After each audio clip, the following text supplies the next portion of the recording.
Hello and welcome to At the Canal on Vanguard Live. My name is Precious Trikudi and Gift Mac. Alright, here at the canal, we just trash issues going on social media or the news stories. But today we'll be looking at a very important story that's been out there in the media, and that's about a young boy who is going to a very popular missionary school. His mom came out and started to call out the school for the harsh treatment of the boy, what he has gone through in the school. And he's just an 11-year-old boy, and having to school in a boarding environment. I mean, we all know that a boarding school is one of the a boarding school is what our parents always wanted us to go to, because they felt like they would instill some certain level of morals into us. And then the boarding school of these days is a total different package on its own. And the mom was recounting the experience her son had suffered in that boarding school, of where she was talking about the boy being malnourished, not being fed by the school authorities, and them saying that the boy was getting a benefit package of eating in the afternoon, that his parents were not paying for it. Also, the situation of where the boy mentioned that when he kept on peeing because he was bedwetting, they moved him from the junior hostel to the senior hostel, and in between there the seniors were riding him, bullying him, and they even went as far as putting their toes in his anus and fingers, and completely molested the young boy. And he avoided talking to he became a very timid child, because according to the mom, one of the things she kept on mentioning in her video was, oh, he's a chubby striker. She kept mentioning that word. Whatever it meant to her was, my son is more outspoken, he knows what he's doing, you will never find him quiet. And all of a sudden, I can't pick out my son, because she had a before and an after photo of the boy when the boy started to go to the school, when she went to drop him on his first day, and when she went to pick him up. And it was a sorry sight, seeing the boy all malnourished, with bones coming out, and he was vomiting. He hadn't eaten the day before. And the boy also recounting that he was giving blood tonic on the day his mom was going to come and pick him. And the woman made mention of attempts for her to ask questions. The school authorities, the principal and the rest of them were trying to attack her. And the story goes on and on, with her even actually taking her son to the hospital to run some tests and whatnot. But then we're going to be looking at this story in different folds, and the fact that missionary schools have been the in thing for a long time coming. Our parents always felt like if you take your children to missionary schools, it's like you're trying to give them a different level of morals. You're trying to bring them in the ways of the Lord. You're trying to make them understand some certain things in society. But we've seen that missionary schools these days have become the beehive of a lot of immoral things going on. What do you think of the situation? Talking about missionary schools, of course, growing up, my parents, for instance, now they see it as a very good one. Actually, my sisters actually attended missionary schools because they feel going to missionary school, they will instill that good morals in you. But the thing that they fail to understand is that these students or children or kids in the school come from different backgrounds. That's true. The fact that you met me in a missionary school doesn't mean I was raised that way. Maybe my parents feel I have a very bad attitude, and they feel, let me throw this one here. Let me feel if I throw this one here, this one could just change tomorrow. So taking your child to a missionary school doesn't guarantee the fact that he or she is going to change, because you don't know who he or she would actually meet in the school. That's how it is. Now, the situation on ground was the boy. According to the mom said the boy pees at night, and she'd even offered to even get a Macintosh so that there won't be situations of where they'll be complaining that they have to keep hanging the bed so the bed will dry and stuff like that. Now the question is, it's a two-way situation. Now there are like issues of maybe the boy the mother must have sold her son out by making mention of the fact that he pees already. Some teachers or people in school would always feel like, okay, since this boy pees, then it's time for them to ride on him and say, he pees, we'll make sure he feels the brunt of this whole thing that he does. And another thing is also the fact that she was telling them so that they know the kind of child that they are getting in the school, which means that he pees, so everybody should be on alert that this boy will pee on the bed, and the best thing for them to do is to get it fixed, and that's why we're really talking about this now. Do you think that his mom sending him to a boarding school was the right thing to do? Let me try to understand the mom here. Your child bed wet, maybe she has tried everything. Normally you wake up a child like 2 or 3 times at night to go pee, so the child is not bed wet. But some children, you've done it and you feel maybe to her she thought sending this child to a boarding school where he will be in the midst of other students of either of his age or even younger than him that does not bed wet. She felt it will actually make him to stop. You understand?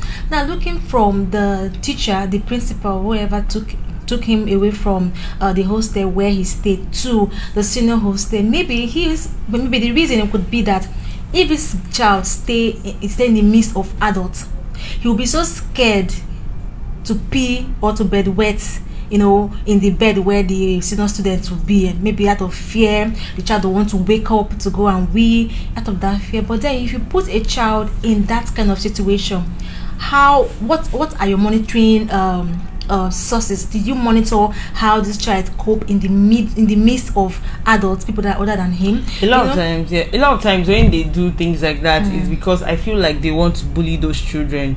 Growing up now, where people, when you see children pee, there used to be a local parlance, they atole, piece for bed, piece for bed. Those kind of things are what people would always call those children, in ways that to make those children feel less of themselves, which is not even supposed to be the case.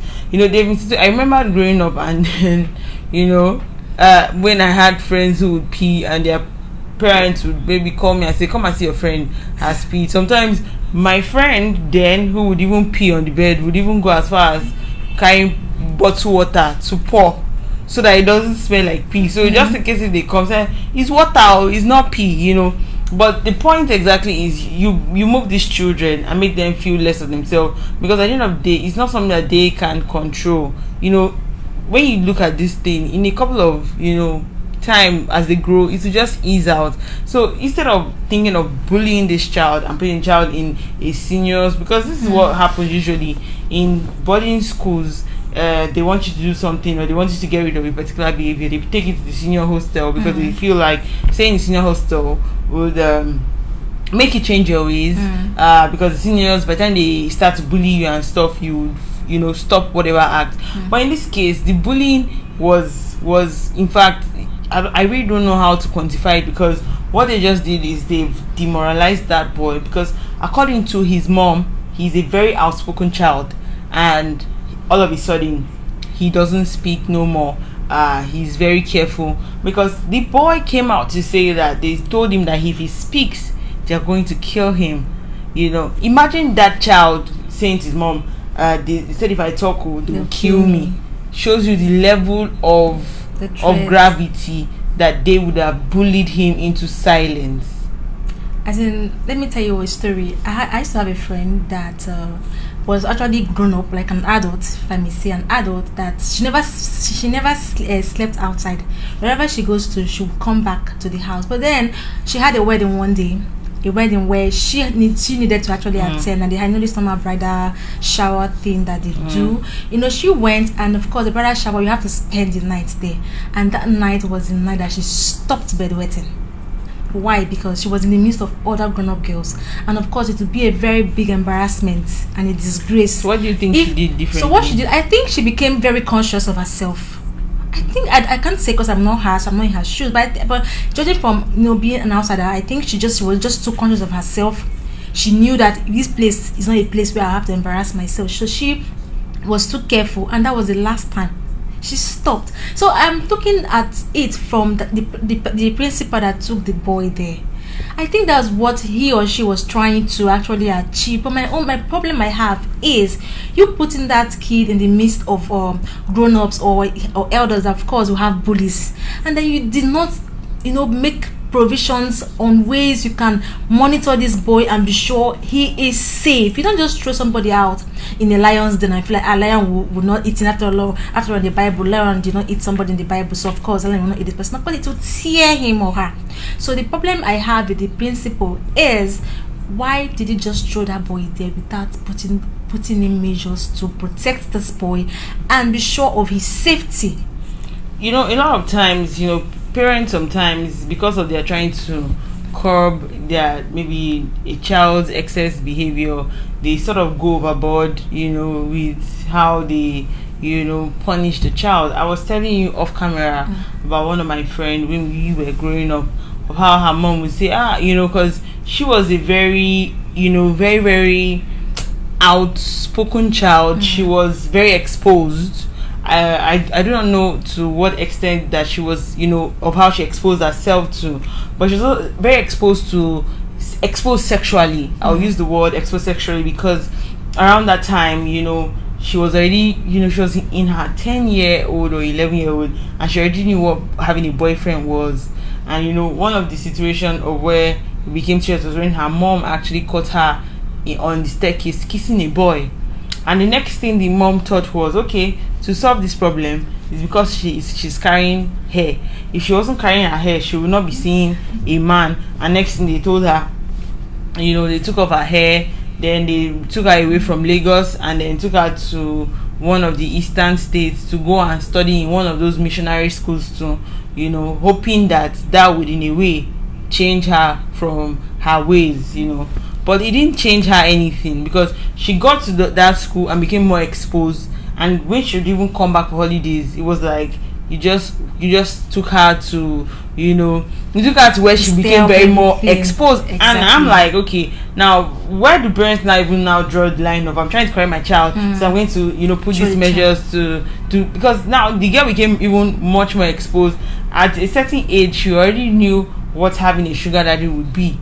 She started to even keep sugar daddies at a very early age in her teenage years, because she was really so matured that you would not even be able to tell how old she was. If she tells you she's a 20-something-year-old child, as at that time when she was in her teenage years, you will most likely believe, because of how her body was. And speaking about the church too, we've seen how much, all these missionary schools have become den of a lot of sexual abuses going on. We've seen stories always on the papers of priests, taking advantage of their manservants, having sexual relations with them. Priests even, or the nuns, to getting pregnant at will. All these sexual abuses, going on, in the church. Also, these places are places where they expect that, everywhere is also holy. There's no level of sexual misconduct going on there. What do you think? People always forget something. Because it's a church, no, of course a church is a holy place. So because it's a church doesn't mean everybody in the church is holy. That's the problem that people always make. That's the mistake people always make. Your child is misbehaving. You as a parent that should sit the child. You are the first teacher that the child gets before he goes out to school. The first one is the parents. Your child is misbehaving. Instead of you to sit your child down and then talk to your child, advise your child. You just send the child to, maybe someone will send their child to the pastor. Go and meet Pastor A, go and meet Pastor B, let Pastor B and A counsel you. What about you, the parents? You forget that you have a very, very, very... After all, I can go to a pastor and then after the counseling, I can just go back to my normal way. It doesn't change anything. Most people, but somebody told me something. Somebody said that the worst place to, forgive me to say this, to get a wife is in the church. Because in the church, even the devil will look like a saint in the church. And that's the truth. So because it's a church or it's a holy place or it's a missionary, whatever, it doesn't mean that everybody there is holy. In fact, even the principal of that place you call a missionary school said, how sure are you of the person's morals outside that four walls of the school where the person wants to be, they call them mommy or whatever they call them in the school. Outside the four walls of that school where they bear mommy, do you know what those people do outside? So what you should do as parents is to first of all instill that morals in your children. Okay, your child is, for instance, your child is bedwetting and you want this child to change by fire by force. You send this child out. You want him to change. A child that is bedwetting. In fact, for you as a parent, you should keep that child in the house. Let the child go to daily school. At some schools that the child can go and come back the same day, and then from there you monitor the child. This boy, a child of 10, 11 years, of course, it's not too late. You as a parent can, try and cope the thing, wake the child up 2 times a day, put alarm close to the child. As soon as alarm beep, it should be very loud. The child must wake up. You wake up as a parent, tell the child to go and pee. The child to go and pee. Let's not. Most times, parents are the ones that exposes their children to bullying. Your child have some issues that you can just clear it up. You want to expose your child to bullying, and then let's look at these schools. Like, if when you're feeling something online for school, they always ask you any disability. I feel anybody that should head a school, be as a principal, even as a teacher, should be checked. You should be able to manage situations like a child that is disabled or have a problem. You should be able to protect that child as a teacher or as a principal of a school. That is your sole responsibility. And anybody that is not able to do that, I'm sorry to say, is not capable of heading any position in a school. Because in a school is where you meet different people from different backgrounds. Some people just derive joy in just telling you how bad you are, or just making you cry. So that is why we have heads to head the school. These heads are supposed to protect those people. This child bedwets, and then the parents came to you, and the mother was even good enough to tell you, madam, this child bedwets. What were you supposed to do? And you said you told the parent of the child, don't worry, we'll take care of this child. How is it the taking care of? No, exposing the child to maltreatment, is that the taking care of? Are you capable of handling such position? You are not. Because if you are, you should do something better and not that. A lot of times, most people always equate boarding school life with suffering, in the sense that, the moment you say you're taking a child to boarding school, they expect them to come back clean, and they see it as a good thing, but that's not what it really should be. Because a lot of times, we know, some of us who went to boarding schools or who went to day and boarding schools can testify of some of the things that really go on in those schools that parents don't know of. All they just know is, some parents even see it as a way of, let this child carry their wahala and go. Exactly. I don't have anything, let me just rest. I didn't come to this life to come and die. I came here to enjoy my life. So they just, it's like, off you go. That kind of thing. And they do that. They do not know the psychological implication it does. I went to a boarding school. Not like I went to boarding. My school was actually a day and boarding school. Okay. And there were a lot of atrocities that went on during my time in the schools that some people were even called out for it. But at the end of the day, it just went down the drain. But I can tell you that some of the things that affect people in their later year in life are things that must have affected them while they're growing up, and then they start to recount these things in their head, and before it starts to make them think of committing suicide, or they get into a depressed mode.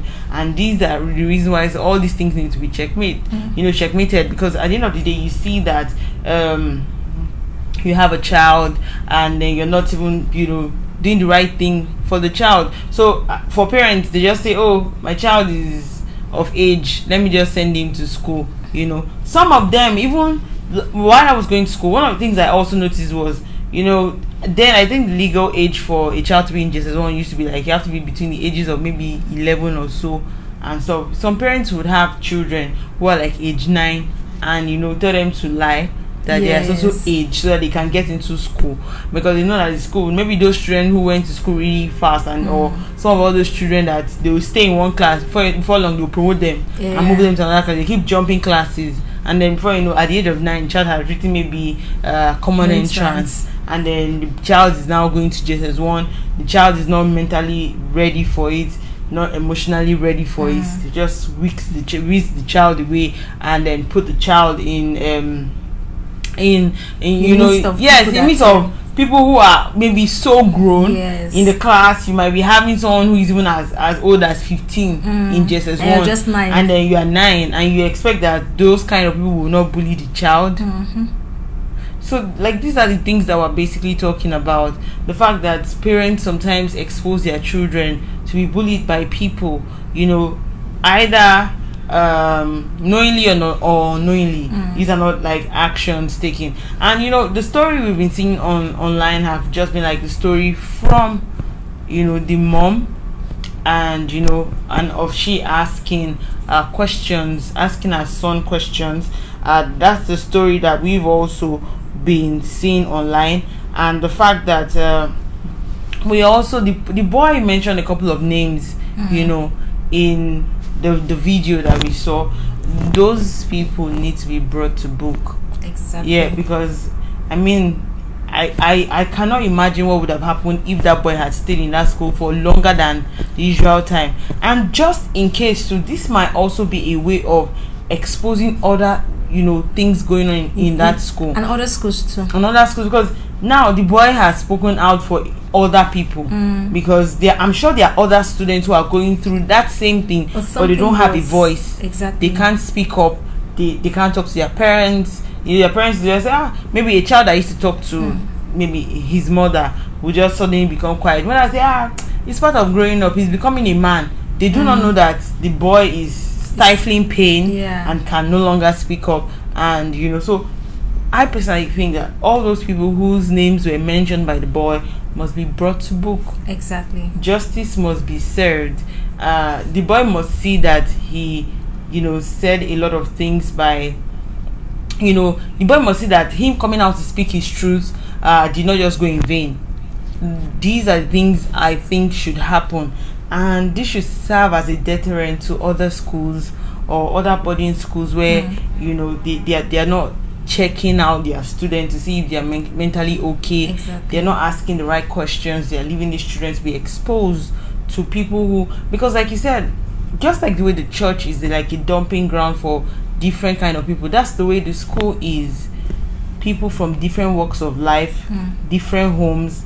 You do not know how a person has been raised in their home. If you're coming from a home filled with how maybe the father and mother always beat up themselves, and you send that kind of child to a school, know that he's going to beat up his classmates. Exactly. That's one. If you're coming from a home where the parents they steal each other's things, the child will come and exhibit that kind of thing, and even teach others too. And teach others. So you see parents saying that my child never steals, all of a sudden he steals, or my daughter never, you know, does this thing, all of a sudden she's doing this thing, because you know, let's say evil communication corrupts good manners. And these are the things. You have your last words. You know, let's look at. I want to look at this boy. You know, normally when you maybe you have something very hard in your stomach, and then you go to you know, relieve yourself, and then you have that pains when you're trying to, you know, pass it out. And then imagine what the boy went through. Imagine how the boy would feel. Just normal you eating something and maybe something very hard, and they want to release yourself, and you go through such pains. Imagine the kind of pains that boy will be going through right now. Maybe to use the toilet or something. Imagine the kind of pains he'll be going through. And of course, like we rightly said, those names he mentioned, including the person heading the school, they should be brought to book. They should pay for it. They should pay, because if this boy's case just goes like that, then others will continue. But when this boy's case is being given justice, it will actually encourage other people going through such to speak out. You know, you as a parent that want to send your child to a boarding school, it's not a bad thing. I'm not against it. But you as a parent, you have a very big role to play. Don't leave it for just the teachers in school. You as a parent, you have a very, very, very, very long way to go. Sit your child down. Tell your child you have to be confident, because one thing again is when you go to school and you're not confident, you're just timid, people will take advantage of it and they will bully you.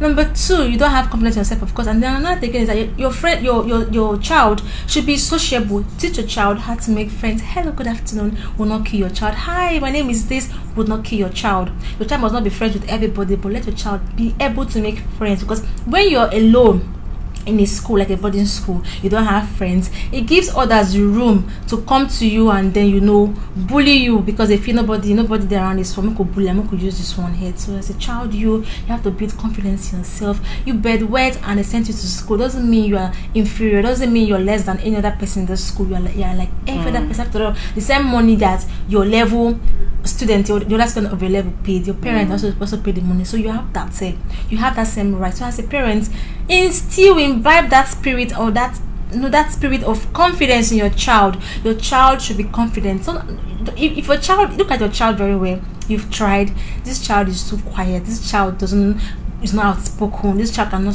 stand on his right, my dear friend, let this child go to a day school, let the child go to school in the morning and come back home. Don't send the child to school and put the child in a very tight situation where others will trample on his or her rights. If your child, look at the child, if you look at this one cannot talk. Don't think if I send him or her to a boarding school, from there the person will get more exposed and the person and he or she be able to express him or herself better. Don't just conclude like that. Try it at home. If it's not working, it's not working. Because in that school you think you want to go and expose the child can still be exposed. You have other things you can expose your child to, make your child to be exposed. Go to school in the morning, come back from school, go to computer class, you go to dance school, you go to music school. There's so many schools other side things you can send your child to make the child exposed. So don't think boarding school is the only way to go and get your child exposed and make the child to suffer. So as a parent, let the child be confident, help your child to be confident, and not expose your child to things like, we are tired of hearing things like this everywhere, and I am tired of hearing it.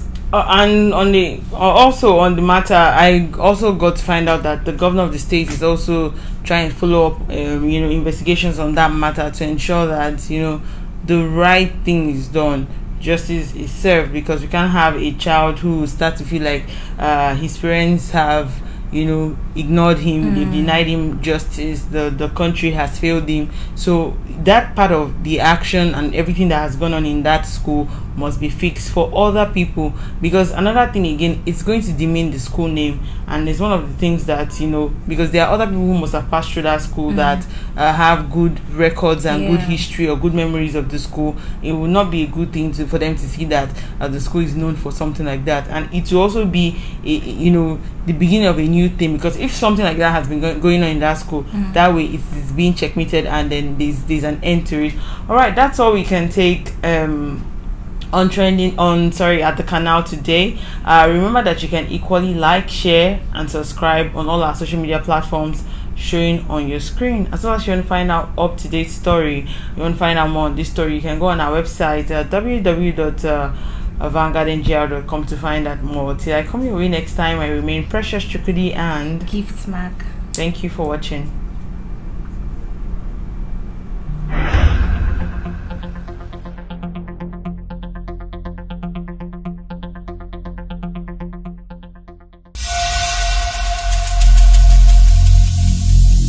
Every single day, hello and welcome to At the Canal on Vanguard Live. Here at the Canal, we discuss human interest stories at the Canal. Critical issues are being discussed at the Canal. We inform and educate people. Join us Mondays, Wednesdays and Fridays at the Canal. Let's have that conversation.